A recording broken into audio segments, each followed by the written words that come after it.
Hello students, this is grade 12 English. Today's lesson is from your Vistas supplementary book Lesson 1, the third level, written by Jack Finney. Before we move on to the lesson, let's start our warm-up. There are some things you have to know before getting into the lesson. Let's see the topics. Students, I want to discuss with you about the wars. I think you have learned so many about wars in your history lesson. So I don't want to go deep into the topic of wars. Just I want to say the wars and conflicts decide political boundaries. Okay, so the wars and conflicts decide political boundaries. So here are the wars in history you should know. There are some conflicts and wars in the history. They have shaped our modern world to use as a starting point. So there are some conflicts and wars in history. They have shaped our modern world to use as a starting point. So let me tell you that famous wars: the Crusades, the French Revolution, the Mexican-American War, World War I, World War II. I think you know very well about this World War I and World War II. Next, Israel and Palestine.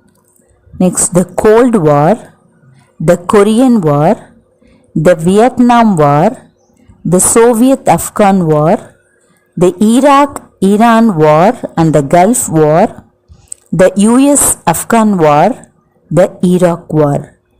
So here there are 13 conflicts and wars in history. They have shaped our modern world to use as a starting point.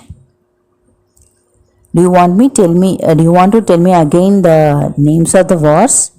The Crusades, the French Revolution, the Mexican-American War, World War I, World War II, Israel and Palestine War, the Cold War, the Korean War, the Vietnam War, the Soviet-Afghan War, the Iraq-Iran War and the Gulf War, the US-Afghan War, the Iraq War.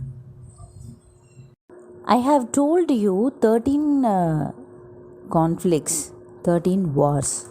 What are the consequences of these wars? Do you know, children? Okay, I will tell you. Most wars have resulted in a significant loss of life. That means in a significant means very important.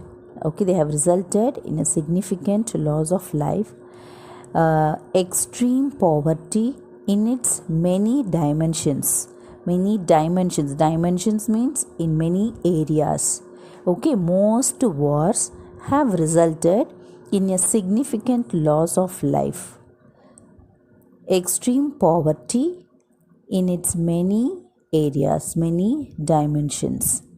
That means income poverty, hunger, disease, lack of adequate shelter. Adequate means sufficient. Okay, lack of adequate shelter and exclusion. Exclusion here, prohibition, disallowing while promoting gender equality, education and environmental sustainability. That means sustainability means balance, environmental balance. They are also basic human rights. That means the rights of each person on the planet to health, education, shelter and security. There can be no doubt that armed conflict directly kills, injures, harms more men than women. in that combatants in that wars are predominantly male.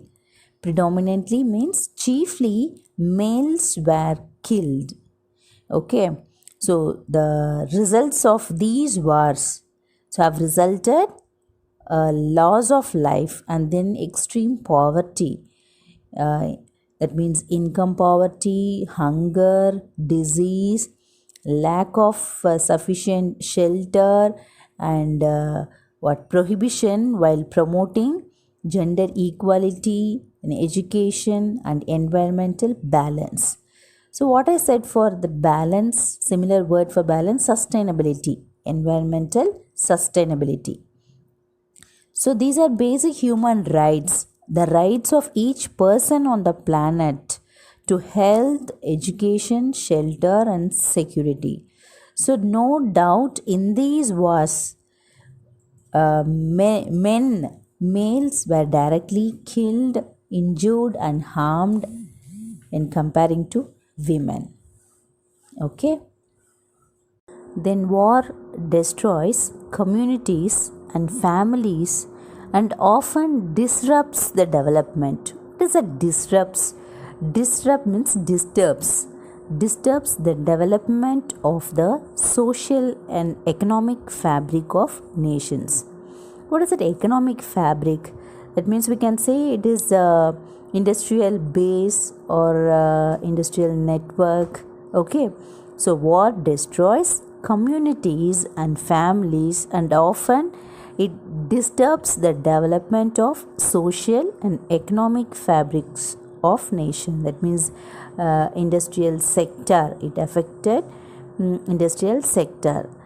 The effects of war include long-term physical and psychological harm to children and adults as well as reduction in material and human capital. Human capital, that means human resource, human asset. So the effects of war include long-term physical and psychological harm to whom? To children and adults, as well as reduction in material and human capital, in human resource, in human asset. Okay, so war destroys communities and families. It disturbs social and economic fabric of nation. Then these effects of war include long-term physical and psychological harm to children and adults. Not only this, this results in reduction of material and industrial sector. Okay.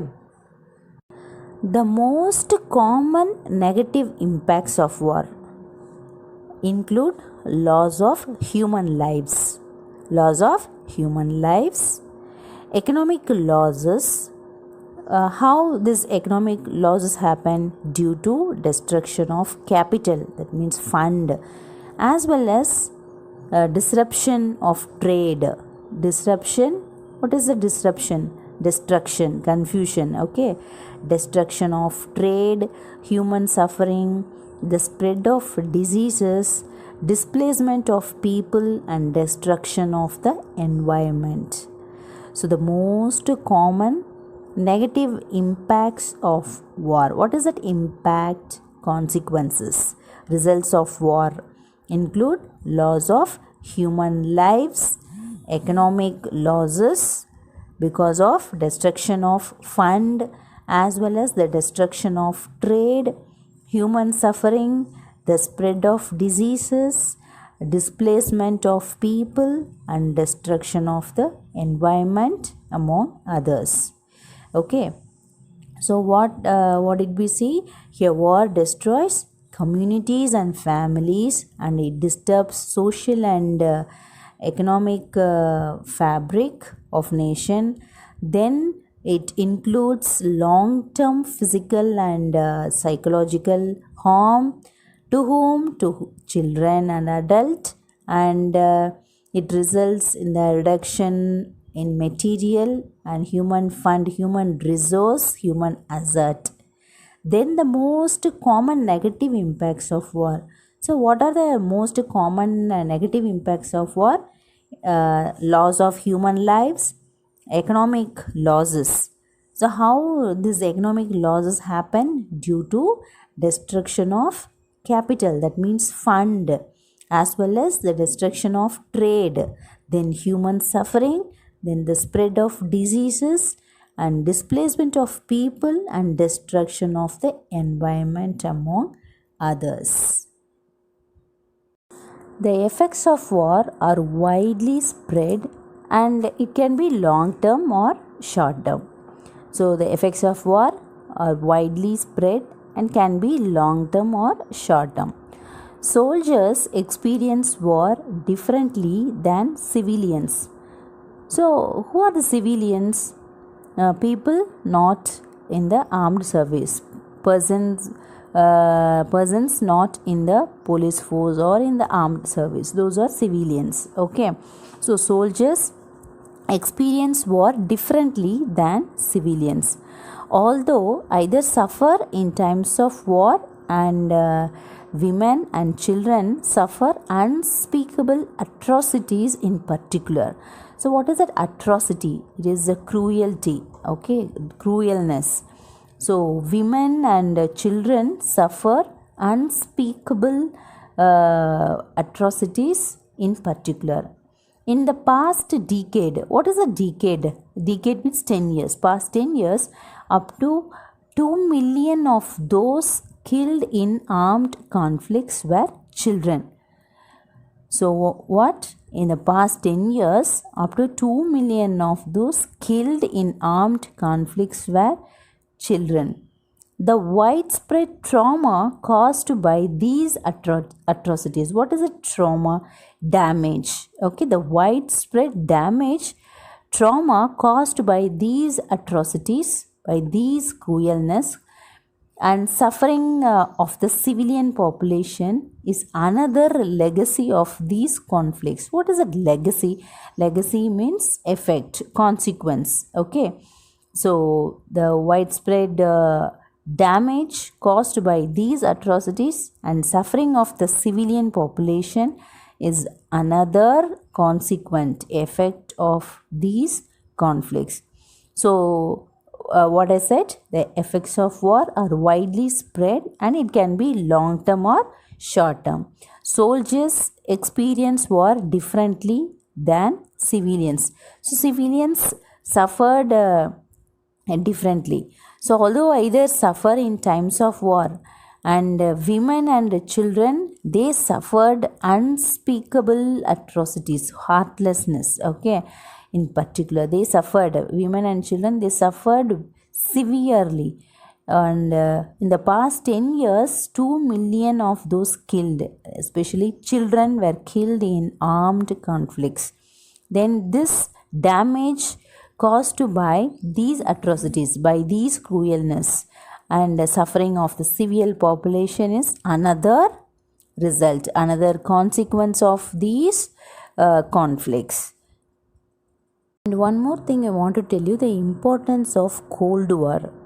The Cold War was the most important political issue of the early post-war period. What is it? Post-war, after the war. Okay, the Cold War was the most important political issue of the early post-war period. It grew out of long-standing disagreements between the Soviet Union and the United States. Okay, the Cold War, it grew out of long-standing disagreement between Soviet Union and the United States. Then reduced trade barriers. It was believed it would promote economic growth at home and abroad and bolster stability. Bolster means maintain. Stability here, strength. Okay, it maintain strength with the US friends and allies. Allies, it joined forces. Okay, so the Cold War was an important political issue of the early post-war period. It was because of long-standing disagreements between Soviet Union and United States.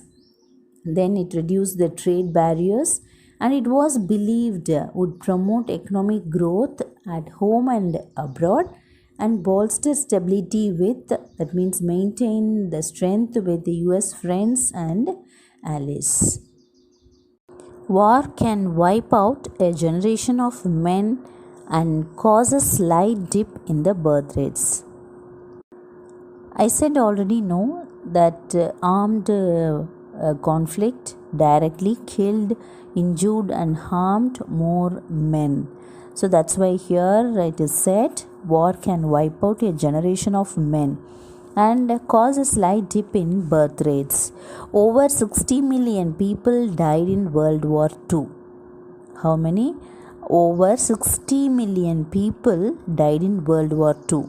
Women end up raising children on their own because their husbands died in the war.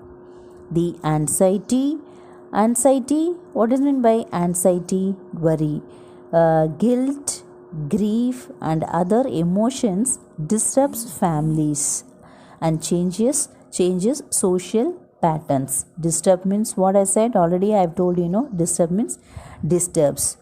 So the anxiety means what? Worry, guilt, grief, and other emotion disturbs the families and changes social patterns. So war, it wiped out generation of men and it caused a slight dip in the birth rates.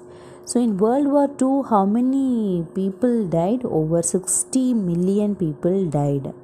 So how women raised their children on their own? Why? Because their husbands died in the war. Okay. Problems in the present world. So what we discussed before, those are happened before. So now it is very important topic. Because of those war, what are the problems in the present world? The modern world is full of insecurity. What is it? Insecurity? Lack of confidence. So the modern world is full of insecurity, fear, war, worry, and stress. So this is very important. This modern world is full of insecurity. That means lack of confidence, fear, war, worry, and stress. So this is because the world has become competitive. What is it? Competitive?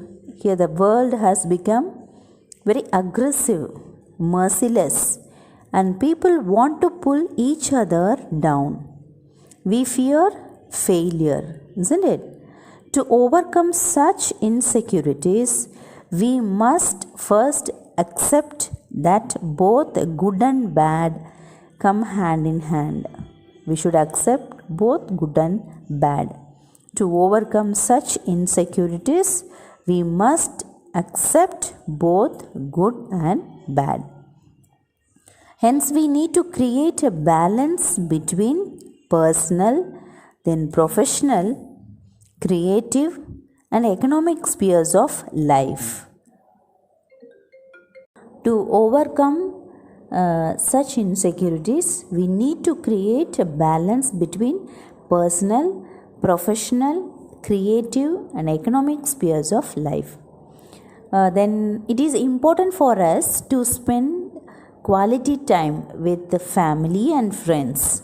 Okay, it's very important for us to spend quality time with family and friends. Be creative in art, poetry, or prose, etc. Some sort of sport, vacations, indoor games, and healthy eating all sum up to make life stress-free and healthy. Then life is all about balance. So here the last topic we discussed, the problems in the present world. This problem, so what problem here we discussed? Insecurity, fear, war, worry, and stress. So these problems have a connection with our story, the third level. Okay, So, here the modern world is full of insecurity, fear, war, worry, and stress. This is because of the world has become very merciless. Okay, very aggressive. So people want to pull each other down. So we fear failure. To overcome such insecurities, what we have to do? We need to create a balance. Okay, first we should accept both good and bad. Then we need to create balance between personal, professional, creative, and economic spheres of life. Then what is important for us? It is very important to spend quality time with whom? With our family and friends. Then we should be very creative in art, poetry, or prose. Then some sort of sport, vacations, indoor games, and healthy eating. All these sum up to make our life stress free and healthy. Then life is all about balance. If it is in balance, we can overcome such insecurities. Okay. Next topic related to our lesson, the third level, is time travel. Have you heard about this word time travel? What is a time travel? It is the idea of going back in time to the past or forward to the future. It is going back in time to the past or forward to the future. We always travel forward to the future, isn't it? We always travel forward to the future.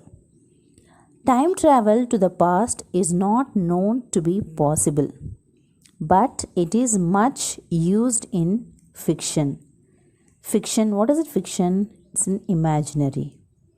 Okay, so time travel to the past is not known to be possible, but it is much used in fiction. It's used in imaginary. So time travel is going back in time to the past or forward to the future. So time travel to the past is not known to be possible, but it is much used in fiction. Is time travel possible? Children, is time travel possible?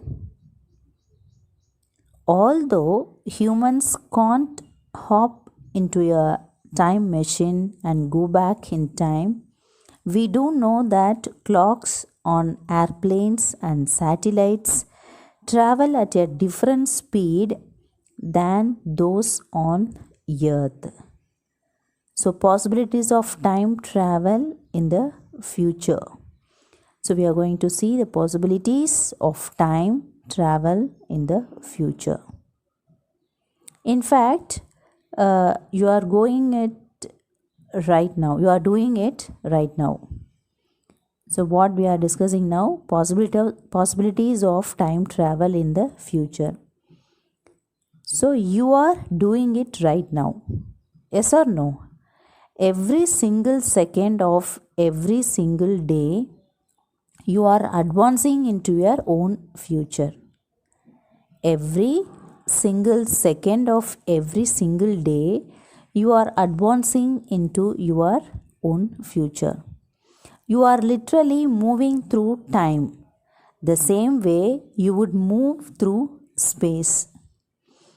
It may seem pedantic, that means scrupulous, but it's very important point.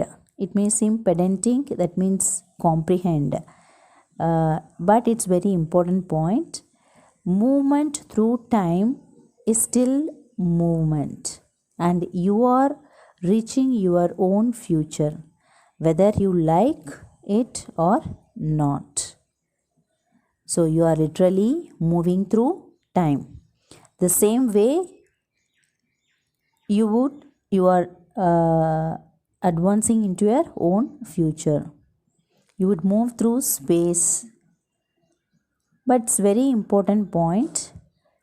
Movement through time is still movement, and you are reaching your own future.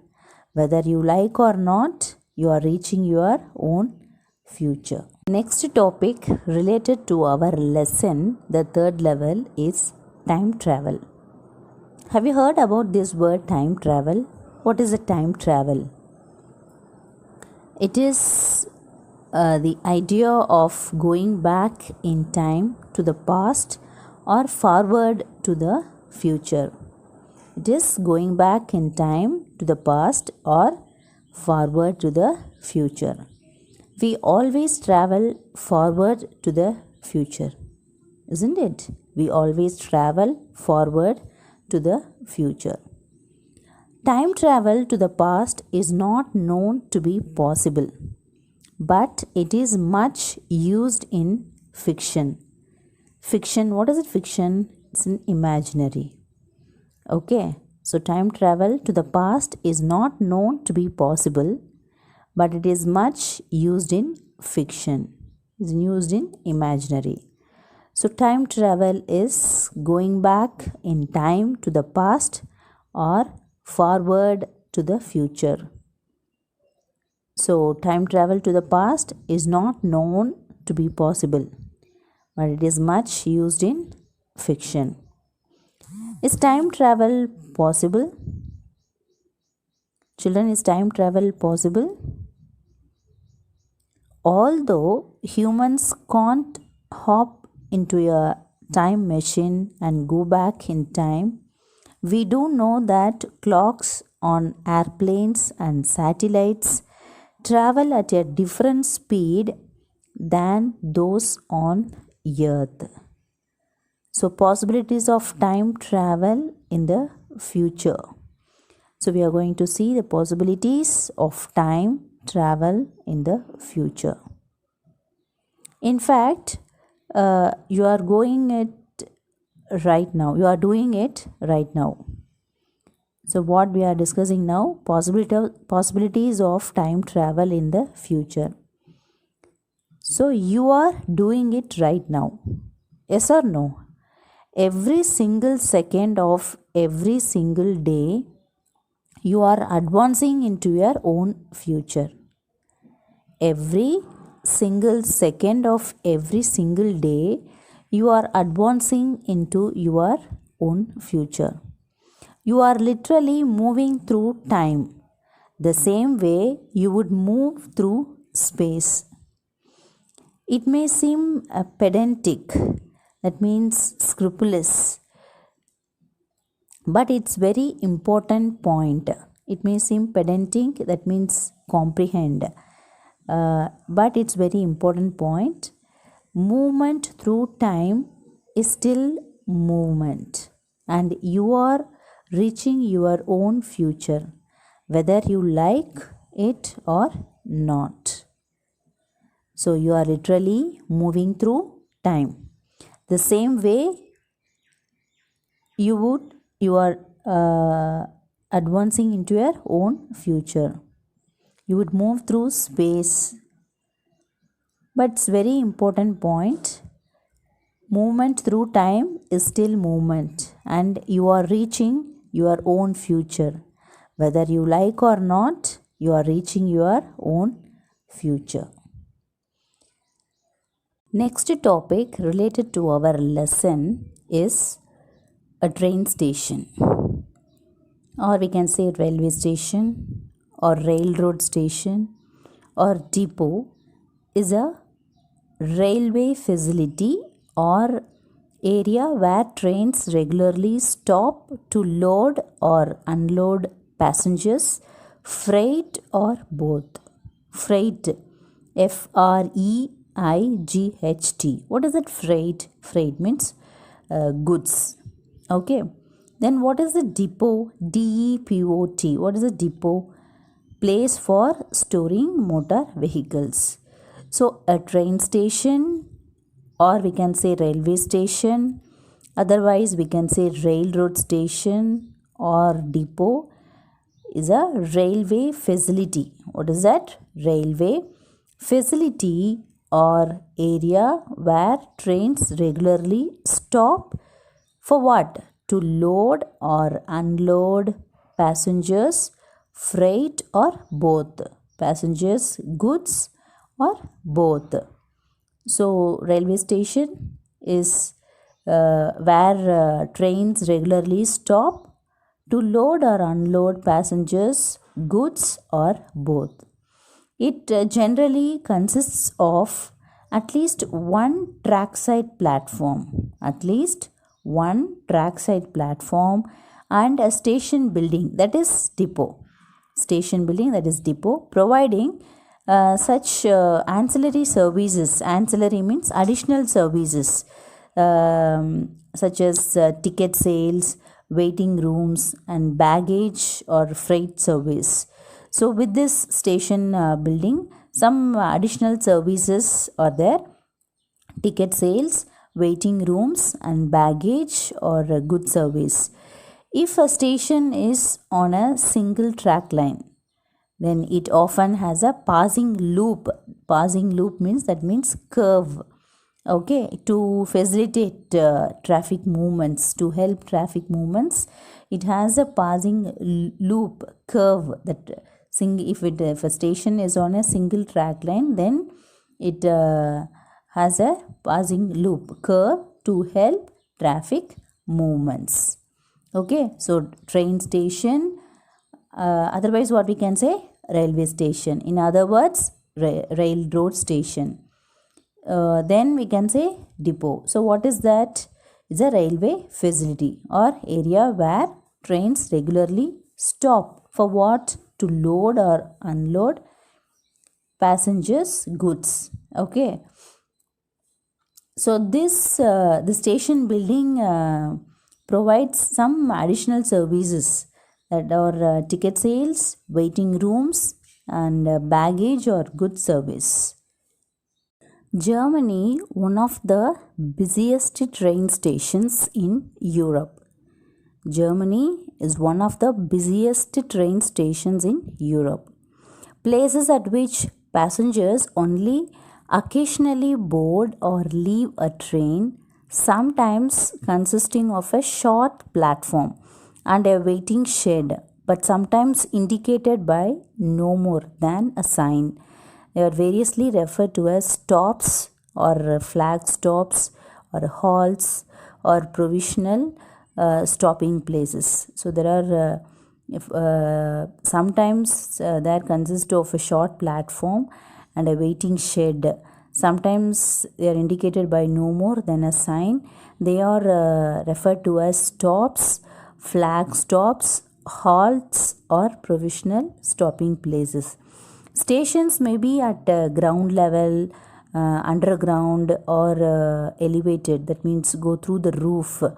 So stations may be at ground level, underground, or elevated. So connections may be available to intersecting rail lines, that crossing rail lines, or other transport modes such as buses, trains, or other rapid transit systems. Rapid means fast. Transit means transport, fast transport systems. So stations may be at ground level or underground or elevated. So connections may be available to intersecting rail lines. Available to intersecting means what I said, crossing rail lines, or other transport modes such as buses or trains or other rapid transit systems. What I said, rapid transit means fast transport system. Okay, so here a metro station or subway station is a railway station for a rapid transit system. Okay, have you heard about this metro station or a subway station? So it is a railway station for a rapid transit system. Rapid transit means what I said, fast transport system. So which as a whole is usually called a metro or subway. So a station provides a means for passengers to purchase tickets, board trains, or evacuate the system. What does it evacuate? That means remove, leave. in case of emergency.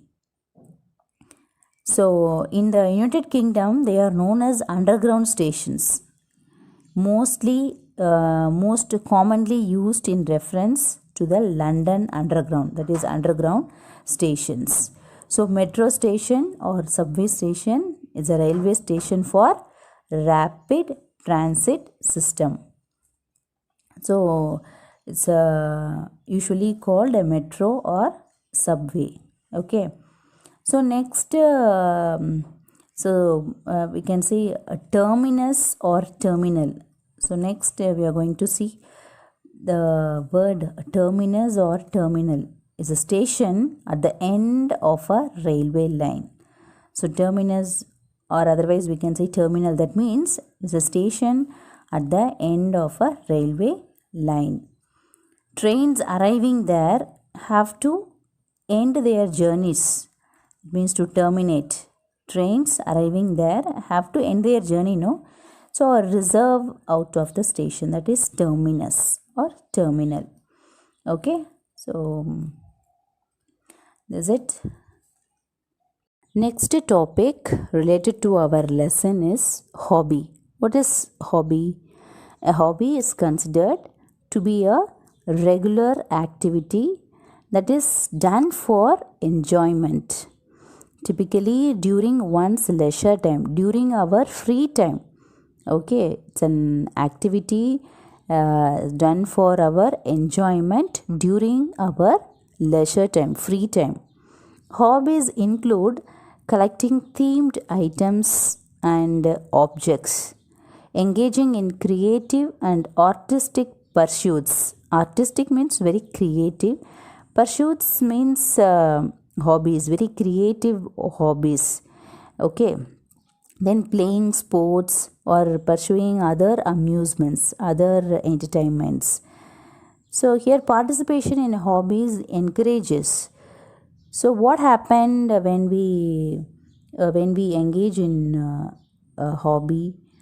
Participation in hobbies encourages acquiring substantial skills. That means important, notable skills. Okay. So we acquire notable skills and knowledge in that area. So participation in particular hobbies, it encourages our substantial skills and knowledge in that area. So a list of hobbies changes with renewed interest. Renewed means modernize. Okay, according to our trend, renewed interest and developing patience, making it diverse and lengthy. So hobbies tend to follow trends in society. So according to our fashion style, okay, hobbies changes. For example, stamp collecting was popular. Stamp collecting was popular during the 19th and 20th centuries as postal systems were the main means of communication. So during 19th and 20th century, postal systems were the main means of communication. So in that time, stamp collecting was very popular. That is one of the hobbies. While video games are more popular nowadays because of technological advances. The advancing production and technology of 19th century provided workers with more leisure time to engage in hobbies. Nowadays people, they because of advancing production and technology, workers have they are getting more time, leisure time to engage in hobbies. So because of this, the efforts of people investing in hobbies has increased with time. So as a result, people they got enough time. Okay, they are investing their time in hobbies. Okay, I said no, stamp collecting was popular when? During 19th and 20th centuries. So because postal systems were the main means of communication, so those times stamp collecting was very popular. So what is stamp collecting? Do you know what is stamp collecting? Okay, I will tell you. Stamp collecting is the collecting of postage stamps and related objects. Stamp collecting is the collecting of postage stamps and related objects. It is related to philately, which is the study of stamps. Then it has been one of the world's most popular hobbies since late 19th century with the rapid growth of postal service. So late 19th century there was a rapid growth in postal service. So the stamp collecting has been one of the world's most popular hobbies. So here as a never-ending stream of new stamps was produced. So new stamps were produced by countries that sought to advertise their distinctiveness through their stamps. Distinctiveness, uniqueness. Okay. So late 19th centuries, there was a rapid growth in postal service. So new stamps was produced by many countries that to advertise their uniqueness through their stamps. So stamp collecting is a collecting of postage stamps. Okay, then it is called as fillet in study of stamps. So it has been one of the world's most popular hobbies because the late 19th century in late 19th century there was a rapid growth in postal service. So new stamps were produced by countries and they showed their uniqueness through their stamps. So stamp collecting in the past used to be a very popular hobby. It seems that people have been collecting valuable things since ancient times. So instead, most people in the past were too busy and too poor to buy expensive works of art or coins. So when stamps appeared in the 19th century, they were cheap and colorful. So when stamps appeared in 19th century, they were cheap and colorful, and children started to keep them.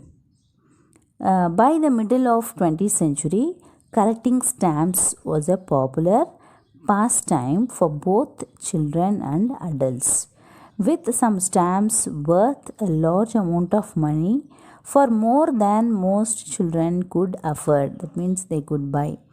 So stamp collecting in the past used to be very popular hobby. It seems that people have been collecting valuable things since ancient times. So collecting valuable things started from ancient times. Instead, most people in the past they were too busy and they were too poor to buy expensive works of art or coins. They couldn't buy. So when stamps appeared in 19th century, it's a rapid growth in postal, So stamps they appeared, they were cheap and colorful. So children started to keep them as it is very colorful. So by the middle of 20th century, they started collecting stamps. Then it became a popular pastime for both children and adults. With some stamps worth a large amount. So some stamps worth a large amount or large amount of money for more than most children could afford.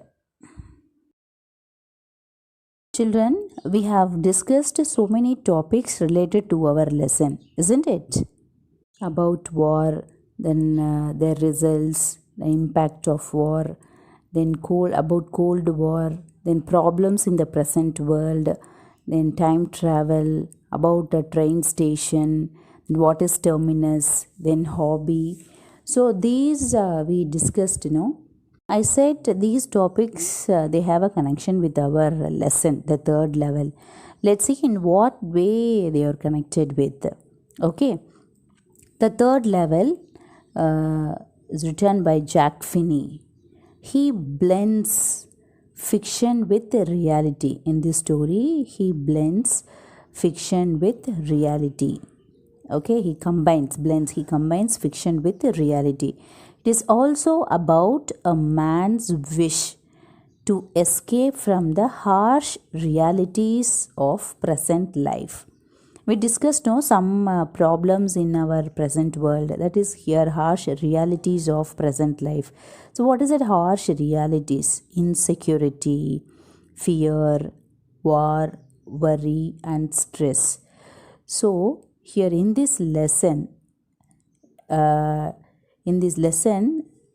so here there was a man. So he had a wish to escape from the harsh realities of present life. His name was Charlie, and though he did not admit it, he wanted to go into the past as he was unhappy. So, going into the past, even though he did not admit it, he wanted to go into the past because he wanted to escape from the harsh realities of present life. So, because of those harsh realities, he wanted to go into the past because he was unhappy, and he was unhappy with his wife. So here in this lesson, it is said about a man's wish to escape from the harsh realities of present life. Now let's see about the author. Walter Braden Jack Finney was an American author. He was born on October 2, 1911 in USA. So he was an American author. Jack Finney was an American author. When was he born? He was born on October 2, 1911 in USA. Finney was given the name Jack Finney after his father died. When he was 3 years old, he was renamed Walter Braden Finney in honor of his father, but he continued to be known as Jack throughout his life. He graduated in 1934 from Knox College in Galesburg, Illinois. He married Margaret Guest. They had 2 children, Kenneth and Margaret. After living in New York City and working for an advertising agency there, he moved with his family to California in the early 1950s. He lived in Mill Valley, California. He died of pneumonia on November 14, 1995, at the age of 84 in California. His best known works are science fiction and thrillers, including The Body Snatchers and Time and Again. So the author name is Walter Braden Jack Finney. What is that? Walter Braden Jack Finney. So he was an American author. So when he was born on October 2, in which year? 1911. So where was he born? In USA. So Finney was given the name Jack Finney. So when after his father died, when he was 3 years old, he was renamed Walter Braden Finney. Why? In honor of his father. Then he continued to be known as Jack throughout his life. So first he was given the name Jack Finney. Then after his father died, when he was 3 years old, he was renamed as Walter Braden Finney. So why he was renamed means in honor of his father. Then, but even though he renamed as Walter Braden Finney, he continued to be known as Jack throughout his life. Then where did he graduate? He graduated from Knox College. In which year? 1934. So he graduated in 1934 from Knox College. So where was it? Knox College in Galesburg, Illinois. Okay. Then he married Margaret Guest.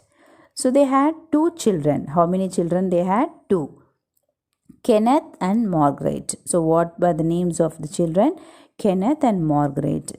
Then after living in New York City and working for an advertising agency. So where did he work? In an advertising agency. Then he moved with his family to California in the early 1950s. So where did he move after living in New York City? They moved to California with his family. So in California, where did they live? They live in Mill Valley. Okay. So when did he move to California? In the early 1950s.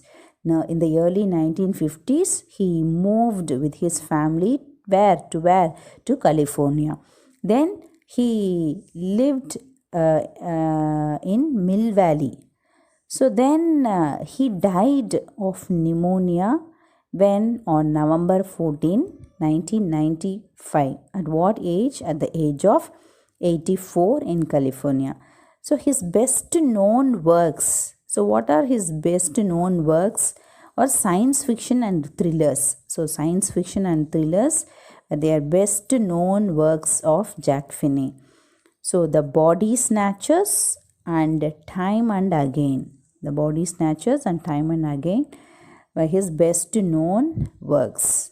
Okay. So Walter Brad Jack Finney was the full name of the author. He was born on October 2, 1911 in USA. Finney was given the name Jack Finney. Then after his father died, when he was 3 years old, he was renamed as Walter Braden Finney in honor of his father. Then he continued to be known as Jack throughout his life. Even though he renamed as Walter Brad Finney, he was known as Jack throughout his life. Then he graduated in 1934 from Knox College. Where was it? In Galesburg, Illinois. Then he married Margaret Guest. They had two children, Kenneth and Margaret.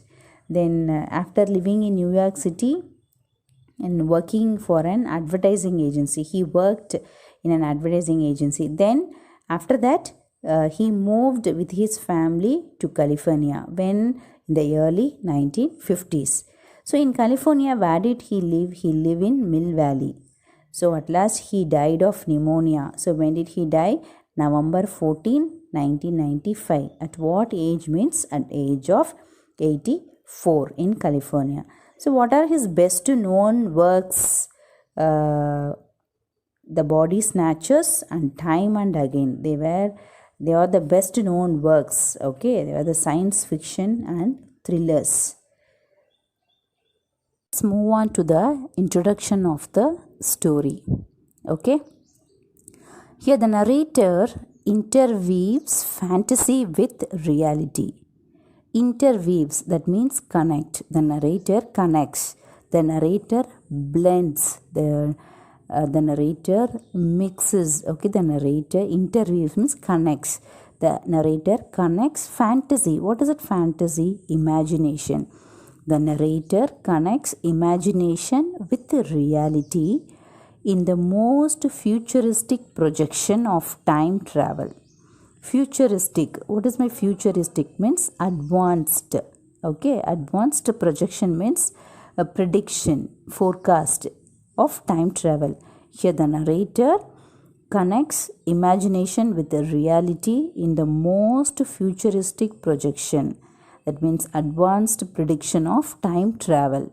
So the narrator interweaves, connects fantasy, that means imagination, with the reality. He mixes imagination with the reality in the most futuristic projection. That means in the most advanced prediction, forecast of what? Time travel. Charlie, a young New York commuter means traveler, passenger, okay, loses his way. So here in this story, Charlie, he's a young New York passenger. Commuter means passenger. He loses his way. He finds himself in what he thinks is the third level of the Grand Central Station in New York. Okay, Grand Central Station is a railway station. So he loses his way. He finds himself in the third level of Grand Central Station. So where is it? Grand Central Station in New York. The Grand Central Station has subways. Subways means underground on 2 levels from where the commuters, that means where the passengers, take trains to different destinations. Here the destination to different stops, to different stations. So here in the Grand Central Station, it has subways, that means undergrounds on 2 levels from where the passengers, commuters, travelers take trains to different destination, to different stops. So no third level was ever built. So in the Grand Central Station, no third level was ever built. There is no third level. But here our the main character Charlie, a young man, he loses his way. He finds himself in the third level. It is not possible, no? So, however, Charlie believes in the existence of a third level. So, he believed in the existence. That means he believes in the. So, he believed that Grand Central Station has third level, but third level was not ever built.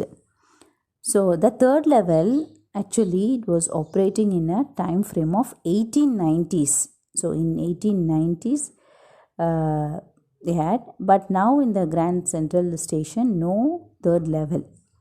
The period of 1890s represents a peaceful life.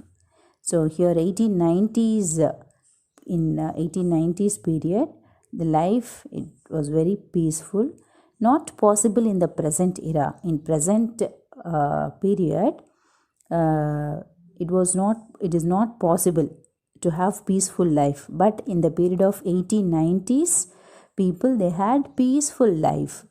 So from this level, Charlie wants to travel to Galesburg, Illinois with his wife Louisa. So what's his wife name? Louisa. He wants to travel to Galesburg, Illinois with his wife Louisa, okay, to lead a peaceful life, which would be get in in the period of 1890s, because now he is in the third level, which is operating in a time frame of 1890s. So he wants to go with his wife to Galesburg, Illinois. For him, it is a part of reality. So for him, it's a part of reality. While his psychiatrist friend, so he has a friend, he is a psychiatrist, he calls it a waking dream wish fulfillment. So his friend, a psychiatrist, calls it waking dream wish fulfillment. What is that waking dream wish fulfillment? You can come across this word in a text. A pleasant wish that makes you forget about the present.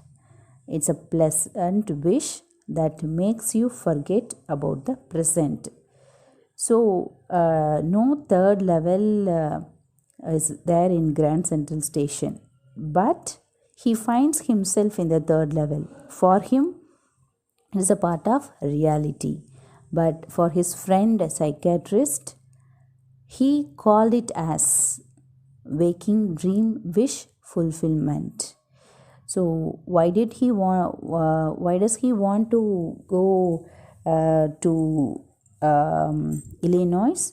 So in those period, people, they had a peaceful life, which is not possible in the present era. So he wanted to have that peaceful life. So he wants to travel to Galesburg, Illinois with his wife. So, this is what the introduction of the lesson, children. We will see the outline story and line by line explanation of the text in the next video. Thank you.